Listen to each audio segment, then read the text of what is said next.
So today it appears that all the world leaders are gathering in Israel for their annual Holocaust Remembrance Day. And I'll go to, let's go to Jerusalem Post real quick.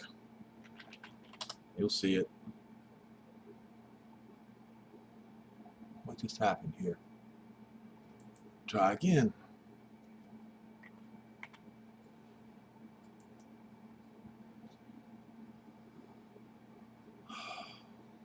Yep. World leaders arrive at Ben Gurion Airport. The lineup of foreign dignitaries include presidents, prime ministers, monarchs, key officials from a variety of countries from around the world. World leaders are arriving at Israel's Ben Gurion Airport throughout the day to attend the 5th World Holocaust Forum in Jerusalem. The dignitary representing the Czech Republic was Prime Minister Andrej Babiš, along with his wife, etc. You can see all the names here. So, what is the purpose?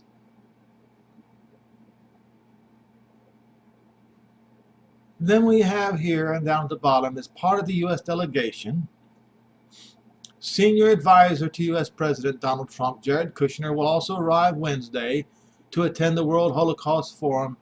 In addition, however, couldn't leave it well enough alone, could they? Kushner will be meeting with numerous Middle East officials alongside Avi Berkowitz and Brian Hook to discuss a potential rollout of the U.S. peace deal. Couldn't leave it well enough alone. So, oh, you got even King Felipe the Sixth of Spain is going to show up. Look here. Check this out. Another head of state arriving Wednesday is King Felipe the Sixth of Spain, most notably Felipe, as most Spanish monarchs have done, listen carefully, folks, claims the title of King of Jerusalem. Yes, this Christian cross-wearing king claims the title as King of Jerusalem.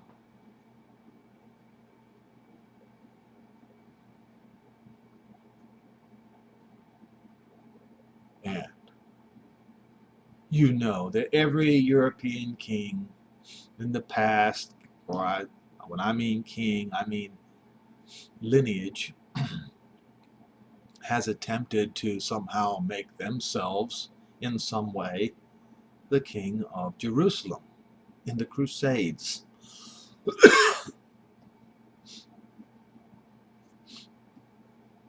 I hear my Christian friends talking all the time about how Jerusalem belongs to the Jews and the Christians. But does it?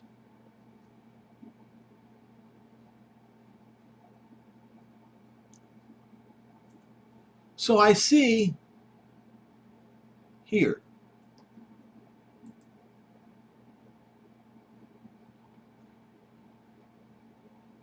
Putin to meet with Naima Issachar's mother in Jerusalem. As we all know by now, that Naima Issachar, 26, was sentenced last year to 7.5 years in prison in Russia for allegedly possessing a small handful of cannabis in her luggage while on a stopover in Moscow on her way to India, from India to Israel.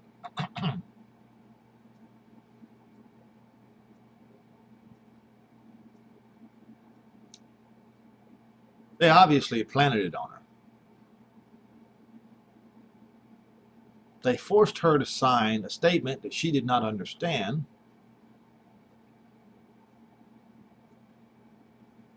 which is, in essence, was an admission of guilt. She understood no Russian whatsoever.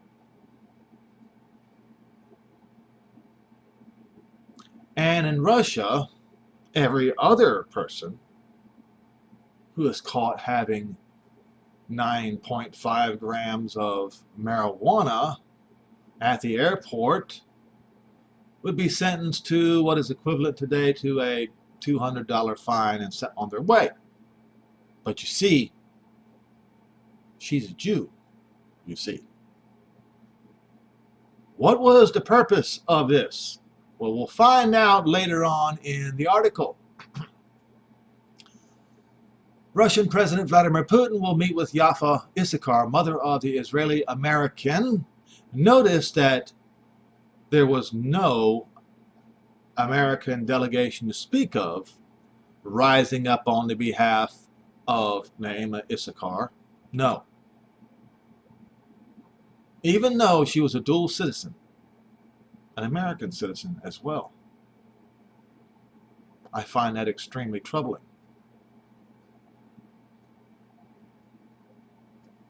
It shows you where the American government really rank Israelis and Jews.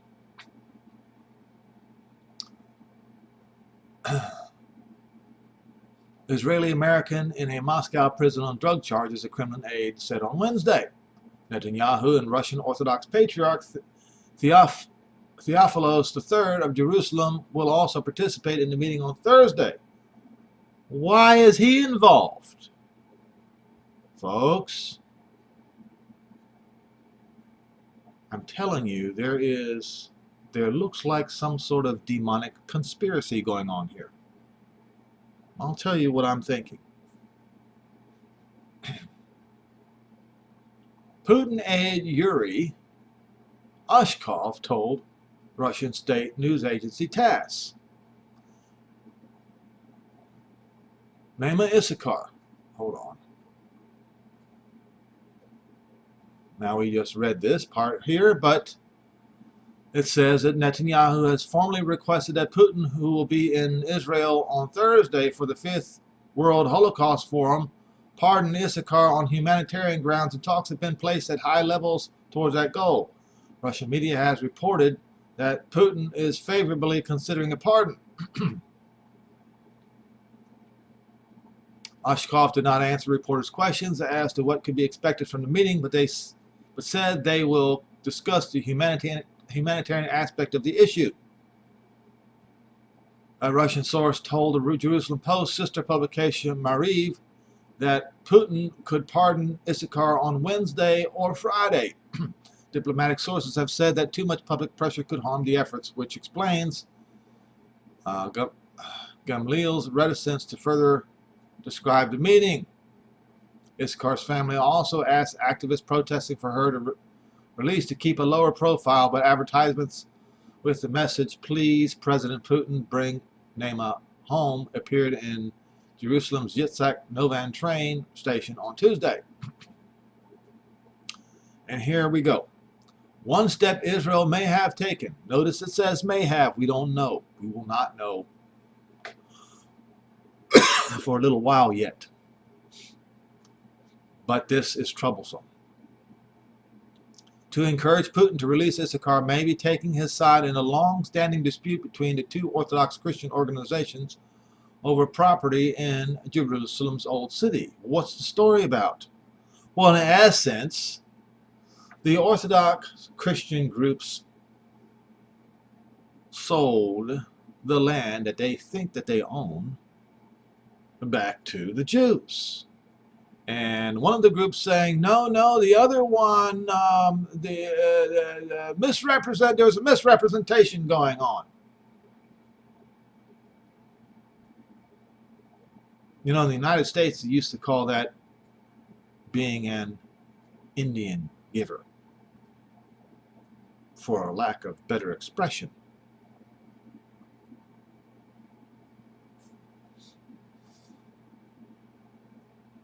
Over property in Jerusalem's Old City. The Justice Ministry agreed on December 30th, 2019 that ownership of Alexander's courtyard in the Old City would be transferred to Russia, according to a document published by Ma'ariv. Well. Looks like we know what happened after all. Well, what's Russia going to do when the real owner of that property takes possession of it? And kicks these priests of Baal out of Jerusalem. What will they do?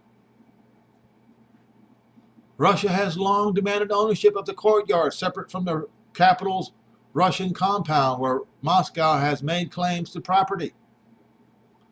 Alexander's courtyard, which belongs to the Russian Orthodox Church. Oh, really?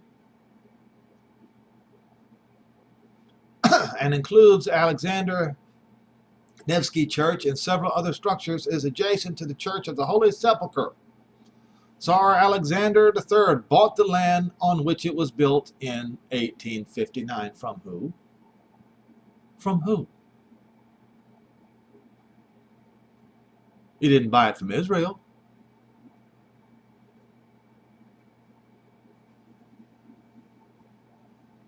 He didn't buy it from the real king of Israel, Yehoshua, the Messiah.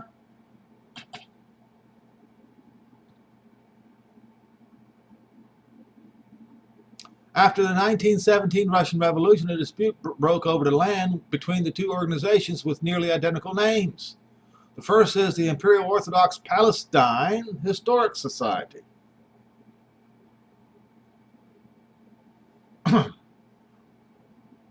Led since 2004 by Nikolai Goffman-Vorontsov, a German citizen with Jewish ancestry. Makes no difference.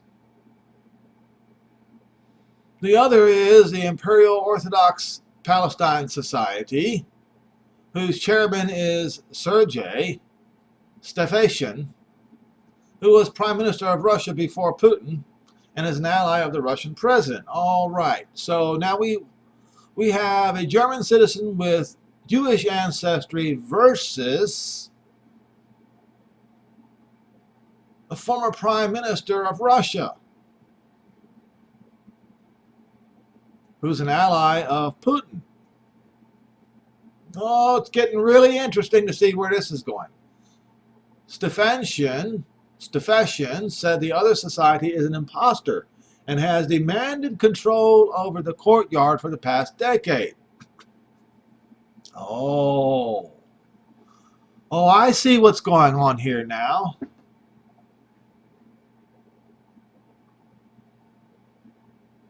Calling the Jew an imposter.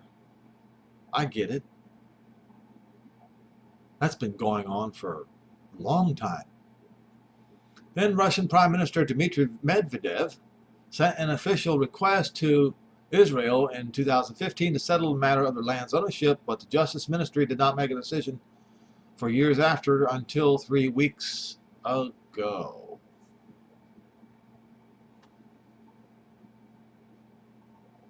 Oh,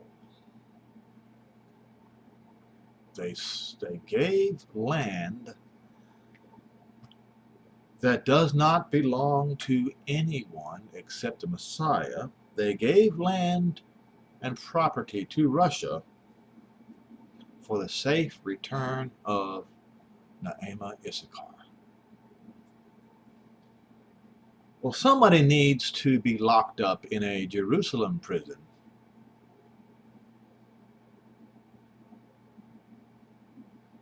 for every day that Naama Issachar was locked up in a Russian prison for this hideous, treacherous extortion imposed upon Israel, imposed upon the city of Jerusalem by the Russian government.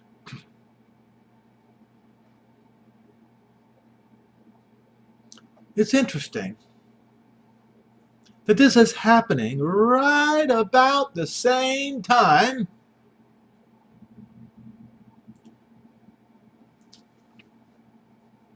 that, well, let's see here, this so-called peace deal of the century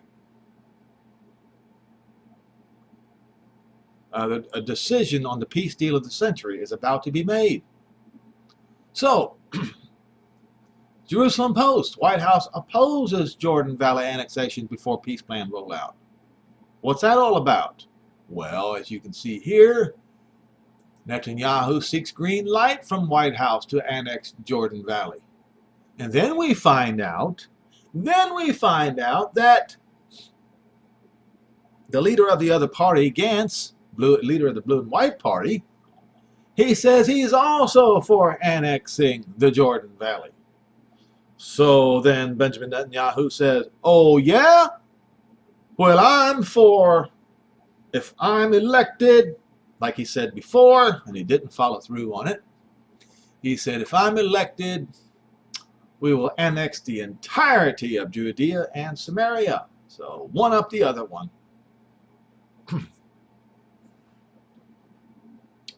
And then one of the MKs, Smotrich, says, hey guys, I'm going to submit a request to put before the Knesset to annex the Jordan Valley before any election. And I've got to find this because this is so important, folks. Let's see. I saw it this morning. I hope I can find it. It might take me a minute.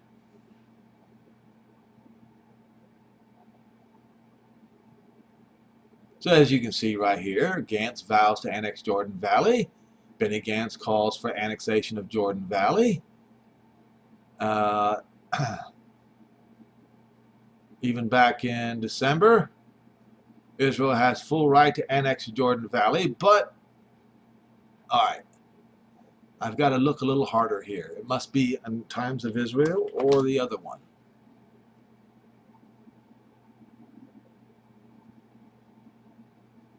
Oh, I hope I can find it, because this is very important.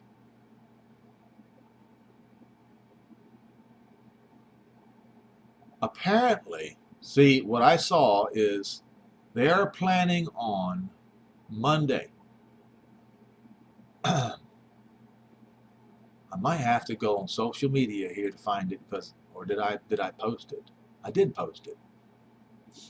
All right, watch this. Let's see. Go to social media, and here we go. It is on this one. Okay. See, White House opposes Jordan Valley annexation before peace plan rollout. All right. When you read down here further, you'll see that while Benjamin Netanyahu and many others were claiming that they cannot annex the Jordan Valley or annex anything with a caretaker government, that has been proven to be a falsehood. We will read down through this article and you will see. Senior White House officials told Channel 13 on Wednesday that Trump administration is opposing any unilateral moves by Israel, including annexing the Jordan Valley, before America rolls out its peace deal of the century peace plan. The United States has made its objections clear, and the Israeli government is fully aware of this, the officials told Channel 13. They spoke to the news stations amid reports that Prime Minister Benjamin Netanyahu was weighing bringing Jordan Valley annexation to the cabinet for a vote on Sunday, and then on to Knesset for ratification on Tuesday.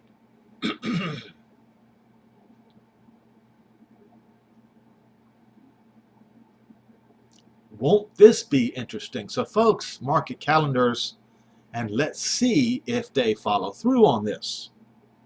So we're having a whole bunch of things happening at the same time. There's another thing that's happening. Well, I'll just continue. It is likely that there is enough support to pass a measure. Netanyahu has spoken of the Jordan Valley annexation since the summer, and it has been presumed that the Trump administration would support such a move, or at least not oppose it. He has also promised to apply sovereignty to all Israeli settlements located in Area C, West Bank, and to do so with American approval. West Bank. It's not the West Bank, it's Judea and Samaria. Comments made by U.S. officials, particularly U.S. Ambassador to Israel David Friedman, have indicated that the Trump peace plan could place all Israeli settlements under Israeli sovereignty. All right. But wait. Didn't Donald Trump say that Israel would have to give up a lot for this? Yes, he did. Remember, in the peace plan, the plan is as they say, the Trump administration, a united Jerusalem being the capital of both Palestine, the Palestinians, and Israel. And as I have told you before, that is all pure double talk. That's double talk.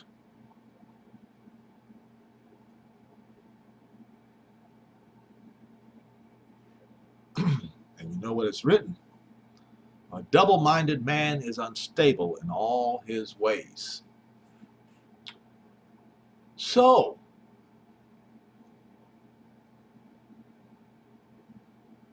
what is the other thing I was trying to... I may have to just go straight to Daniel 9.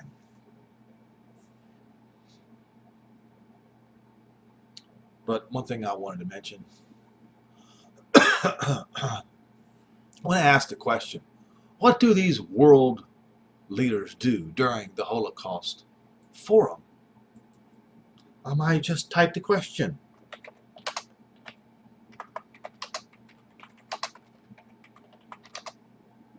Do during Holocaust Forum.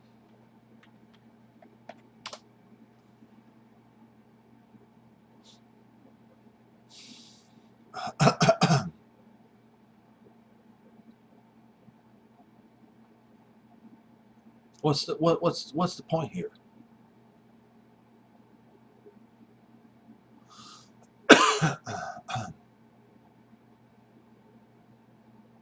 And we might not know. I'm just trying to figure this out because, I typed in the question.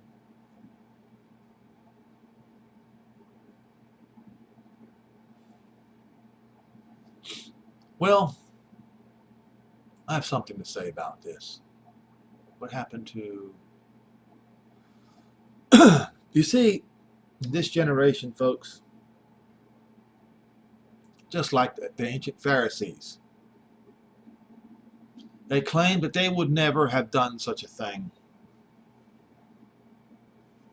if they lived in those days. All right? 23 verse 32. Let's get Strong's Concordance out.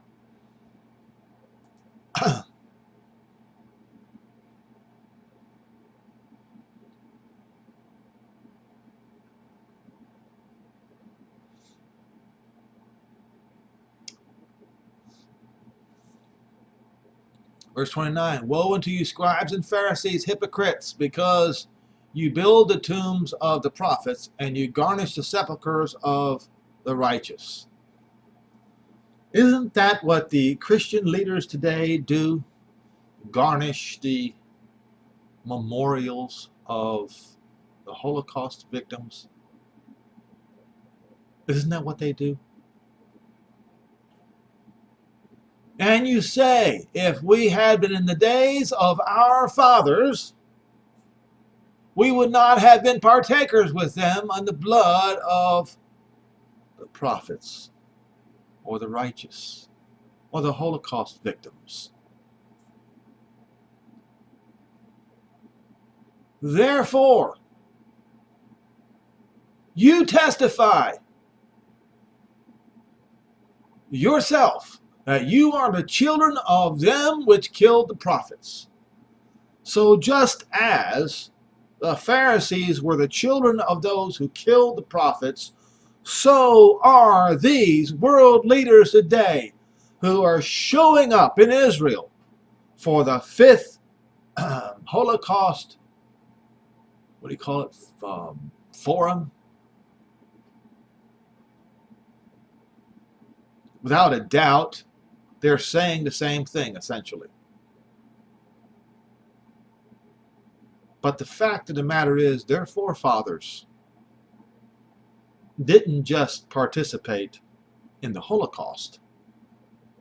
No, they participated in all the pogroms going back all the way to Constantine.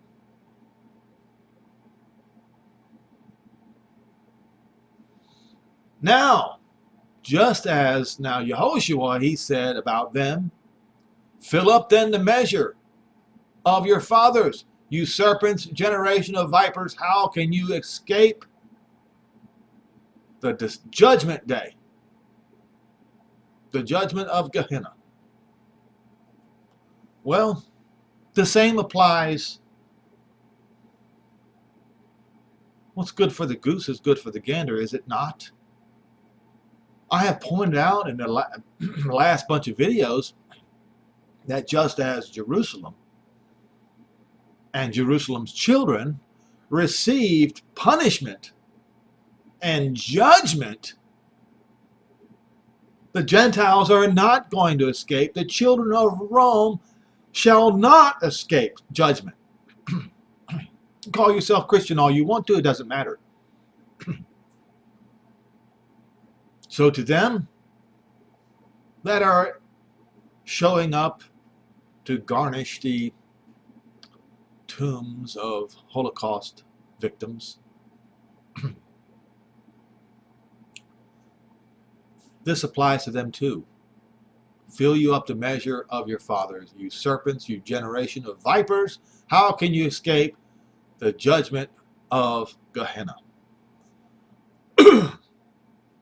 And I asked this question that Yehoshua asked because they are sticking their noses in Israel's business. Every one of them have an agenda. They're not really there to pay respect to Holocaust victims. No, that's not what they're there for. You can look, you can see what they're really after. Isn't it obvious? Now we go to Daniel 9. Timeline really does matter. And I have done this over and over and over again, and I'll do it one more time. Just as in Daniel's day, 70 years finished the judgment, or finished Jehovah's anger on Jerusalem. 70 times 7 finishes the part where the forgiveness of sin on all Israel will be implemented, where the reanointing of the holy place will be done, and where bringing back of all the people of Israel will be done. 70 sevens. From what? It is broken down here.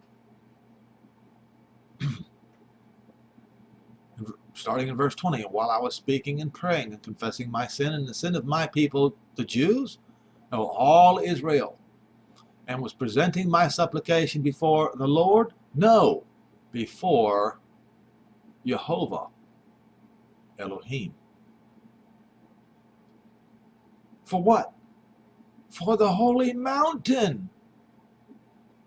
Jerusalem, you know, the Jerusalem that the United States of America, the government of the United States of America, is saying that they want Jerusalem to be united, but the capital of both the Palestinians and Israel. The Jerusalem that Russia is stealing land, holding a young woman, a maiden, hostage to steal land from Jerusalem. All this is happening while they garnish the tombs of Holocaust victims, so to speak.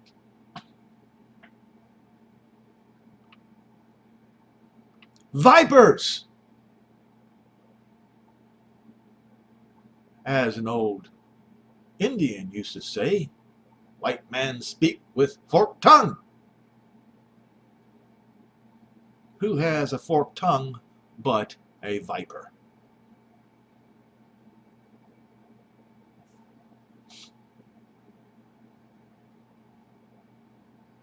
Yes, while I was speaking in prayer, even the man Gabriel literally means man of Elohim, whom I had seen in the vision at the beginning.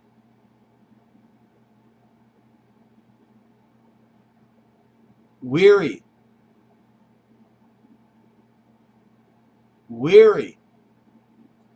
when he was extremely weary from that vision, touched me about the time of the evening oblation, and he informed me and talked with me and said, "O Daniel, I am now come forth to give you skill and understanding. At the beginning of your supplication, the commandment came forth, and I am come to show you, for you are greatly beloved. Therefore, to understand the matter and consider the vision," folks. Now, this is very, very important, folks. I think I might have figured this out. A total of 70 weeks are determined upon your people and upon the holy city to finish the transgression and to make an end of sins. In other words, remember Israel sins no more. Just like was written in Jeremiah the prophet, whom Daniel was quoting from in his prayer. End of sins. Jeremiah 31, verses 31 through 34. So this is talking about the new covenant for Israel being implemented in its entirety to make reconciliation for iniquity and to bring in everlasting righteousness and to seal up the vision and the prophecy, or seal up the vision and the prophets. John speaks of this in Revelation 10 and verse 7. John says this event is going to be just as the seventh trumpet is being sounded.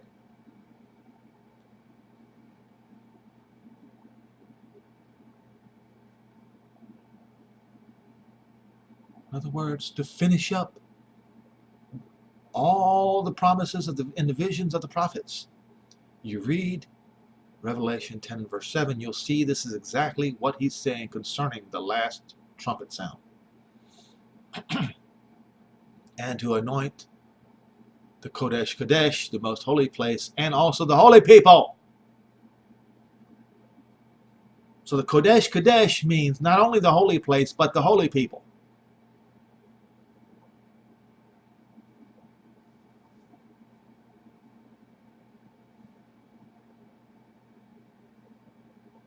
All right.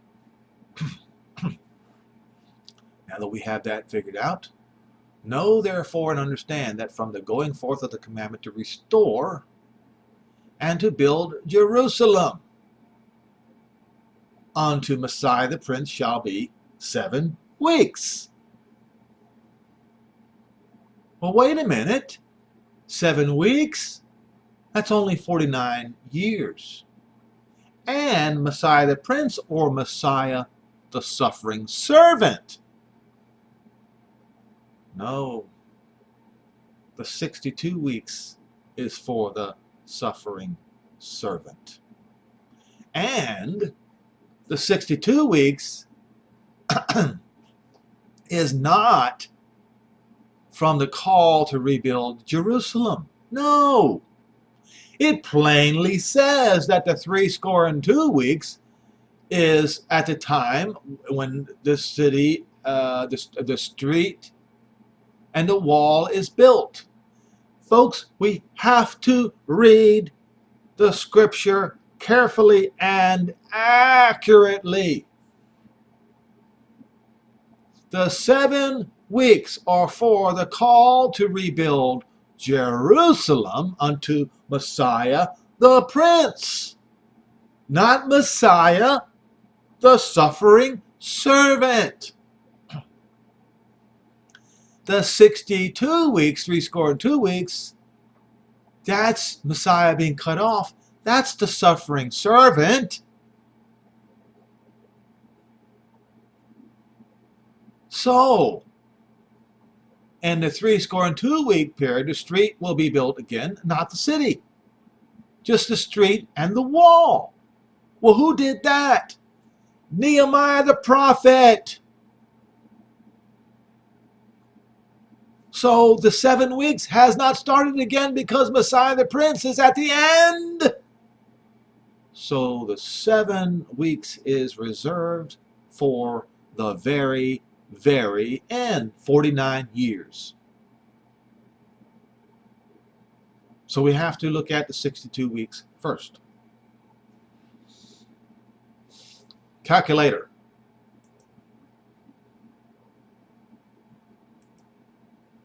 What is 62 times 7? 434. So 455 BCE. Nehemiah was very upset when he heard the news about the disrepair of the streets and the walls in Jerusalem. And the king says, "My cupbearer, why are you so upset?" And Nehemiah told him that he can't eat or drink because what he had heard about the streets and the walls, or the streets and the wall in Jerusalem. Then he asked permission to return to Jerusalem.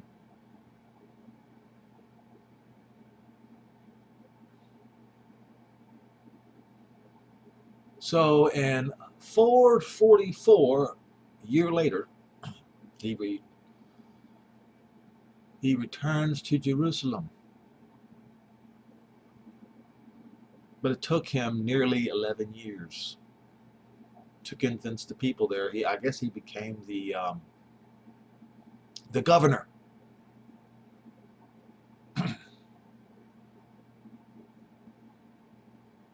Took him 11 years. And they rebuilt it in 52 days.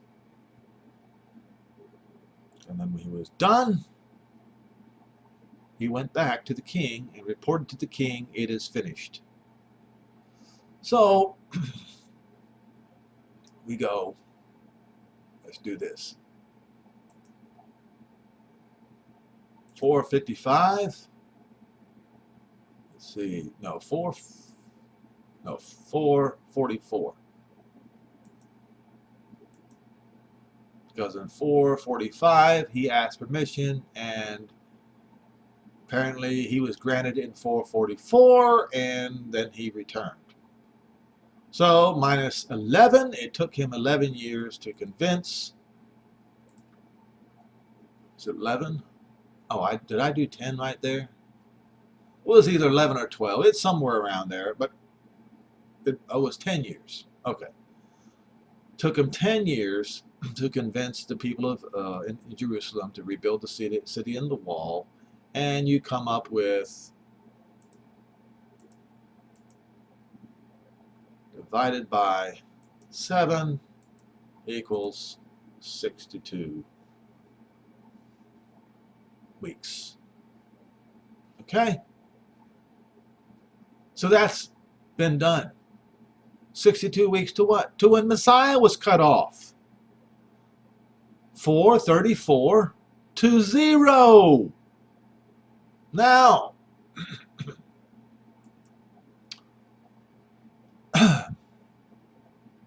as I have, so now that's out of the way, and you have to wait for the 7 weeks. Now that the suffering servant is finished, unto Messiah the Prince shall be 7 weeks. That's yet to come. That's at the 7th trumpet. The end of 7 weeks is at the 7th trumpet. Because that'll be Messiah the Prince. All right. So we have to continue down here. And the people of the ruler will come and destroy the city. The people of the ruler, the Roman prince, the Roman leader, will come and destroy the city and the holy place. Did Titus, the Roman general, destroy the holy place? Is there any doubt? There can be no doubt. History proves that Titus destroyed the temple. Look.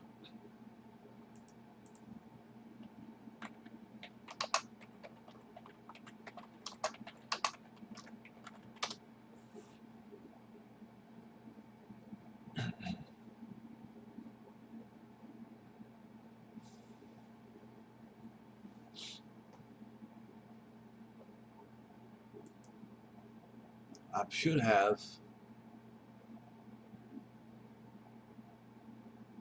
the siege of the city. No, it began in 67. I don't know why they don't even. The siege of the city began in 67. I'll have to, let me go to another.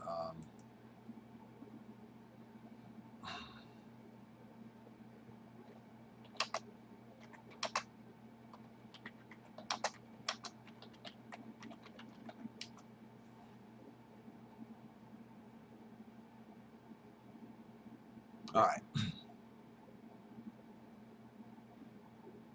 Sometimes they say 66 to 73 because they don't quite have it. Then they have it 66 to 70 here, which is, but it's actually 67 to 74.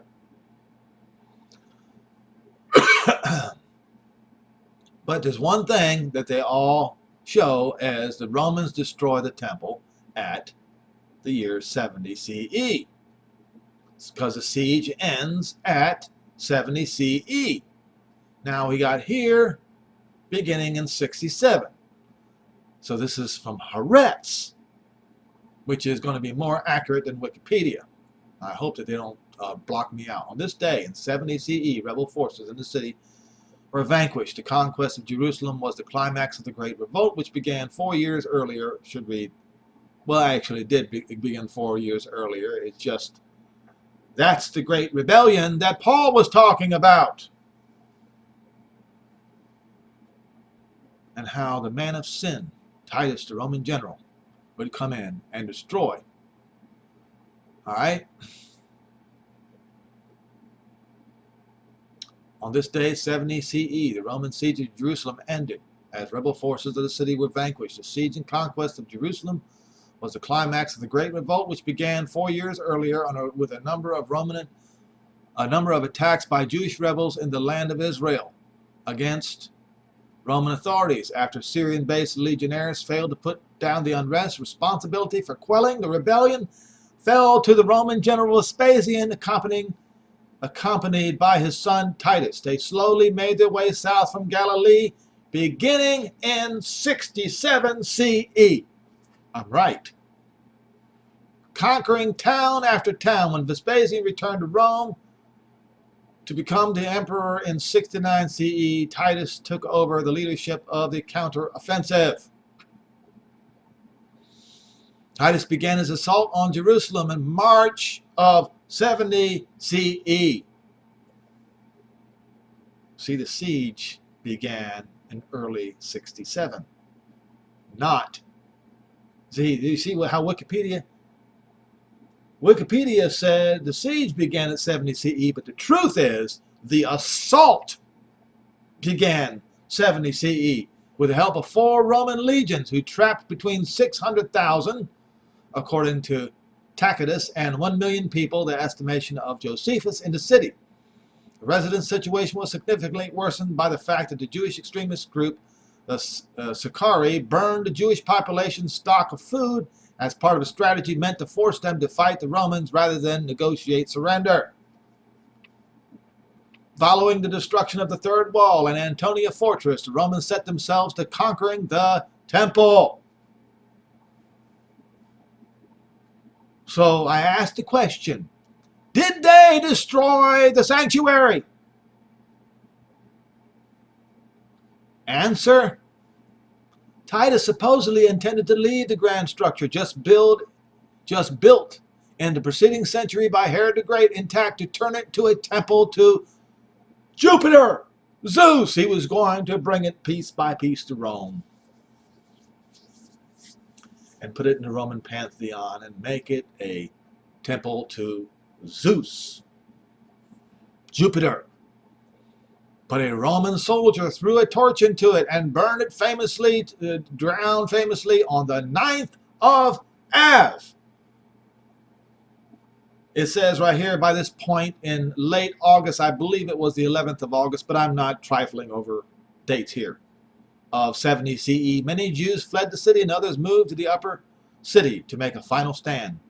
The upper city fell on September the 7th. But we can plainly see that the temple burned to the ground, exactly what is written here. But your preacher doesn't like the narrative, or no, he doesn't like the truth, but instead prefers the false narrative of Cyril of Jerusalem, claiming that destruction of Jerusalem is yet to come as a result of the Jews somehow being deceived by the Antichrist, as they say, not knowing that what the Christians call the Jews' Antichrist is actually Israel's real Messiah.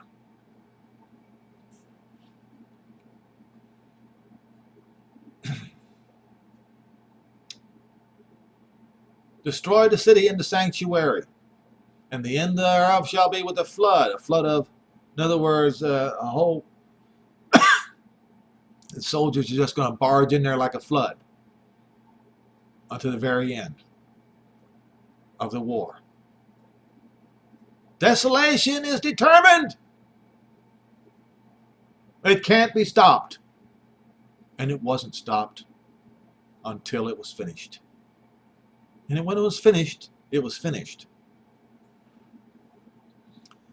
Now this is the part where they deceive the Christian masses. And that would be the Roman general, confirm a covenant with many for 1 week. He did. They say the coming Antichrist is going to do this. The Roman general did this, Titus. The plan was for 7 years. Besiege the city for 7 years. And by then, they would be too weak to fight when they entered the city. But what happened? We just read here what happened.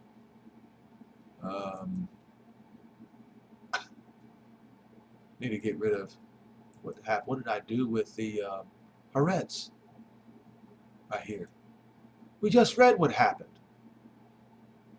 The upper city fell on September the 7th.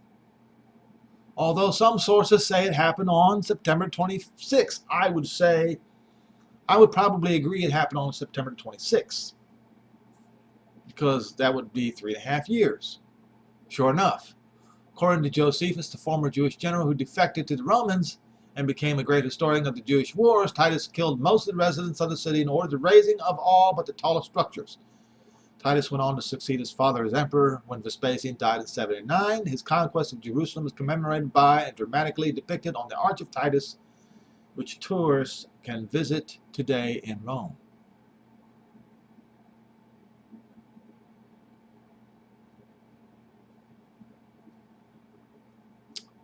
Now, 7 years, it was finally finished. From 67 to 74. Let's see, the Citadel, Jewish,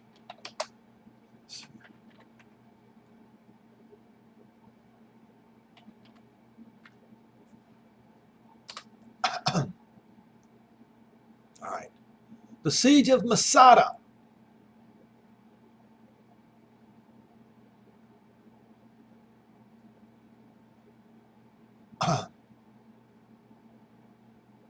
So they weren't done yet. After the destruction of Jerusalem was over, they continued all the way to 74 at the Siege of Masada, around a large hilltop in the current-day Israel.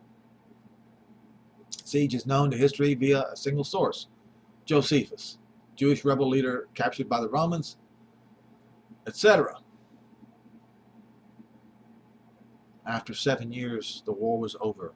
There is no other 3.5 years. It's done. So the narrative that your preacher has been telling you has been destroyed. What about the 7 sevens? If we bother to read Daniel 9 exactly as it says, from the call to rebuild Jerusalem, not the building of the street and the wall, but from the call to rebuild Jerusalem unto Messiah the Prince, the last trumpet sound, is 7 weeks or 49 years. When did this call occur? Or did it occur? All right. I don't know if I'll be able to find it in my list here, but I'll read this.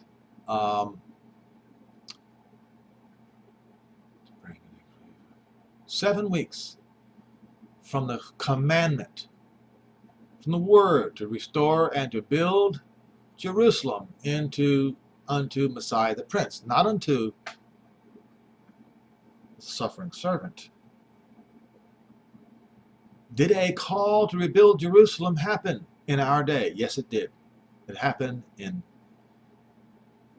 June, I believe it was either the 11th or the 7th, probably the 11th of 1967.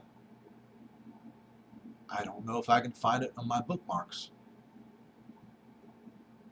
Okay. Probably not.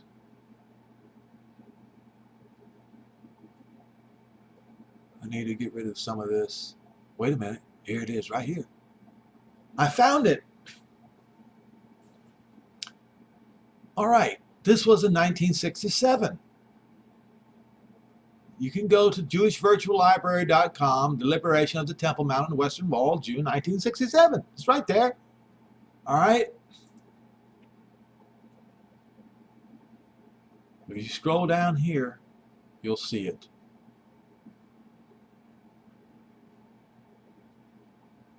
Who made this call on this day? And what was the call?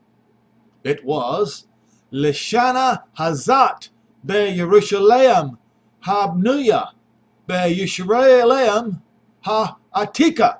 Translation: this year in a rebuilt Jerusalem, as in the Jerusalem of old. That was the call.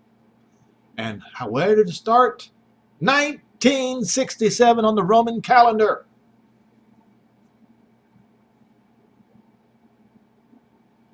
That would put us to 2016. Shavuot. But nothing happened. What's going on? What are we waiting for? I mean, it does say immediately after the tribulation of those days, immediately after Israel's tribulation, something is going to happen. Does it not? Yes, it does. I will show you.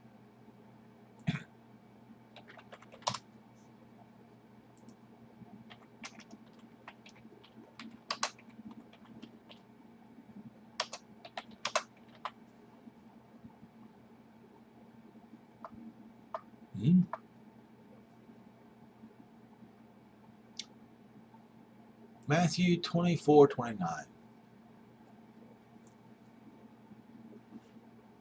Immediately after the tribulation of what days? Israel's tribulation.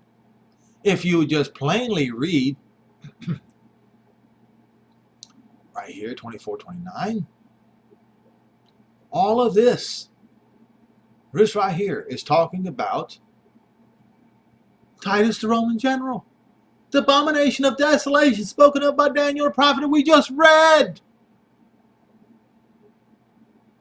And he did stand in the holy place.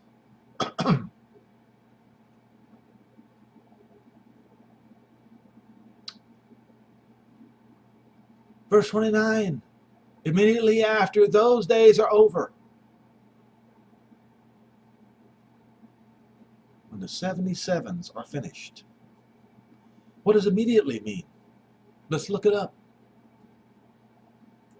When the 77s are done, just exactly it written in Daniel the prophet. If you're going to read one part of Daniel the prophet in Daniel 9, you better read the other part too. Now, immediately, what does that say? But and now, wait a minute. A weak adversative particle, generally placed second in its clause, but on the other hand, and. It just means next. Doesn't necessarily mean the exact same day it's finished, does it? Let's look further. After, or however, or moreover.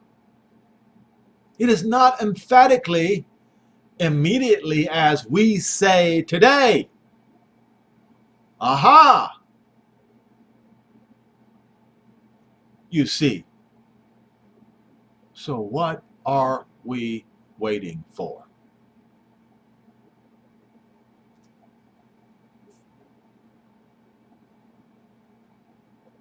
Here's my opinion. My opinion is after 2016 on the Roman calendar. I can't remember what it was on the Hebrew calendar.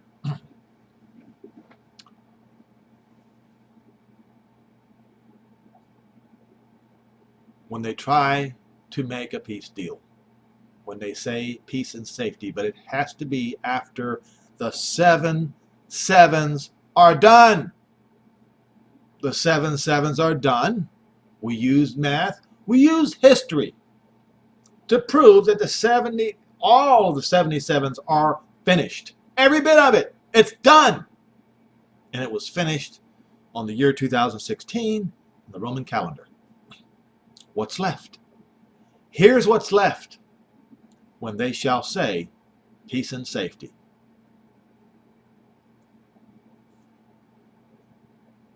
But wait a minute. That's not the only thing. When there is a feud that erupts over Jerusalem, East Jerusalem, and the Jordan Valley also. That's Zechariah 12. The other one was 1 Thessalonians 5 and verse 3. 5 and verse 2 and 3. All right. So we'll go to 1 Thessalonians.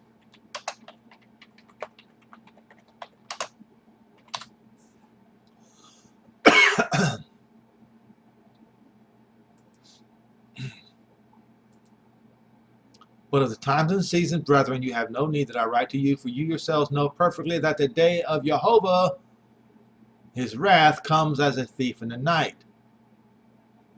What's going to trigger it? When they shall say peace and safety. But it has to be after the 7 sevens are finished. So it had to be after 2016. Any peace plan before that was irrelevant because the 7 sevens was not finished yet. 7 sevens from the summer of 67 until 2016. When they shall say peace and safety. Then sudden destruction comes upon them. Upon who? I should have left the Matthew. Is it there? Okay.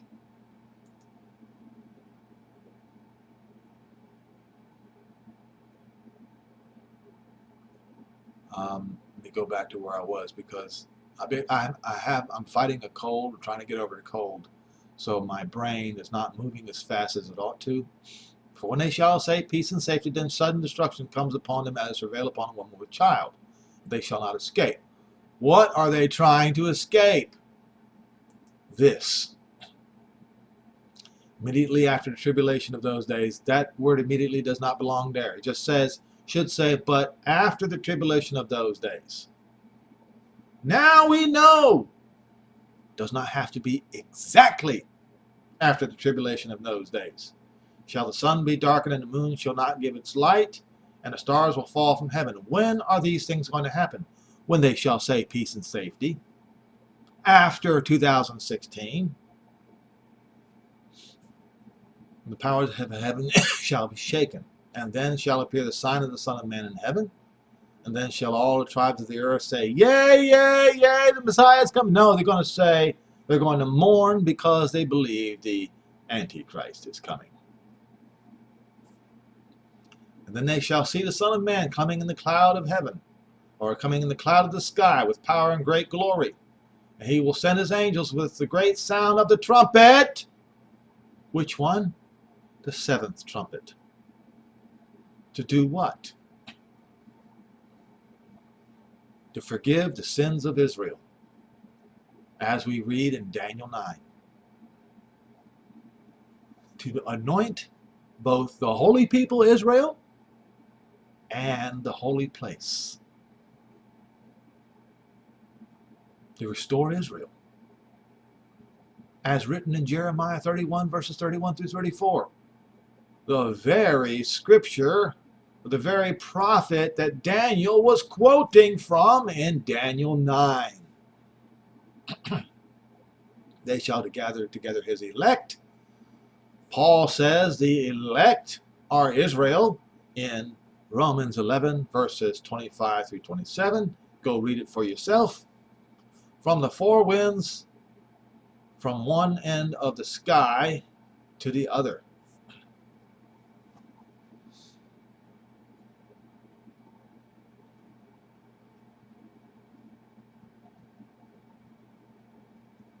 So check this out.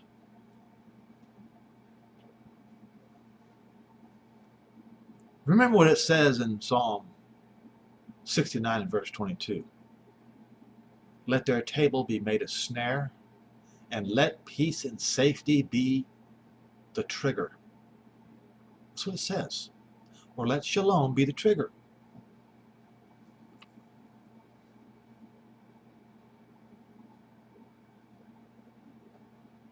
Here's what it looks like to me today. Tomorrow I might have a different opinion.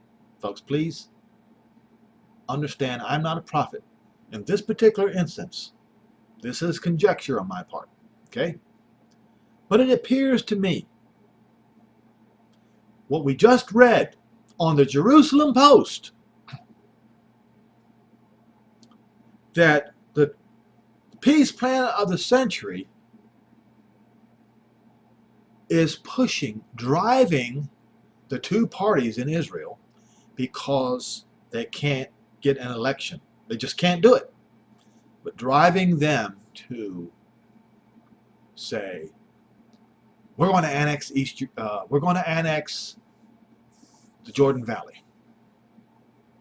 You know the Jordanians, if Israel annexes the Jordan Valley, they know that they will have lost East Jerusalem forever. And in their minds, they will have no choice but to invade from the east, which would bring about Zechariah 12, if you care to read it. So what's happening is this peace plan of the century is pushing the leaders of Israel to annex the Jordan Valley and also Judea and Samaria. We just read it, folks. We just read it. I have given you proof that that's what's happening. The Israeli leadership would never do it without this so-called peace plan of the century. They wouldn't. They're being pushed. The trigger is being pulled, folks. Now, I don't know what's going to happen in the next few days. I don't know what's going to happen on Monday or Tuesday of next week. I just don't know. I'm saying to everyone, watch. Our time is up. It's over. The tribulation of Israel is over. It's done. All we are waiting for now is the trap to be laid, set, and triggered on the Gentiles. That's what we're waiting for. And if you don't believe it, let's go to Luke 21, which is exactly what it's talking about in this particular instance. And there shall be signs in the sun and the moon and the stars, and upon the earth tribulation upon the Gentiles. You see that? Gentiles.